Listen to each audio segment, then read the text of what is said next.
কি হয়? আমরা জানি মোল্লারা টাকা ছাড়া কথাই কয় না। হ্যাঁ মোল্লারা মনে হয় বললেও টাকা লাগে, আর সেইখানে এই মোল্লায় বলে ফ্রি চা খাওয়াইতেছে। আমার তো বিশ্বাসই হয় না ভাই, আপনি কি আসলে ফ্রিতে খাওয়াইতেছে? জি ভাই, জি ভাই, আপনি তো দেখতেছেন মিজান ভাই এই আয়োজন করছে ভাই। ভাই দাম মিজান কত? ভাই দাম আয়োজন কত? করছে। দাম কত করে? ভাই দাম নাই ভাই, হ্যাঁ কোনো দাম নাই। ও মিজান ভাই খাওয়াইতেছে, তাই তো কই চা আসলে কে খাওয়াই ফ্রিতে?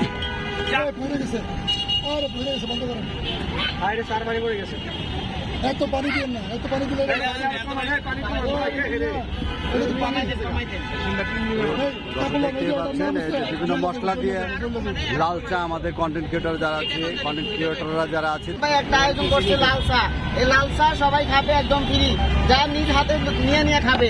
এটাও মিজান ভাই আরেকটা নিয়ে নিয়ে খাও, লয়া লয়া খাও, লয়া লয়া খাও। 14 বার লয়া খাও। এটাও মিজান ভাই। চা কি কোন সুন্দর বললে? না না ভাই, এই যে আমি কিন্তু খাইতেছি ভাই আপনার ভাই। চা পাগল যারা যারা চা পাগল হয়, এটা 14 বা 28 বার লয়ে লয়ে খাই সব শেষ করে দেবো ভাই।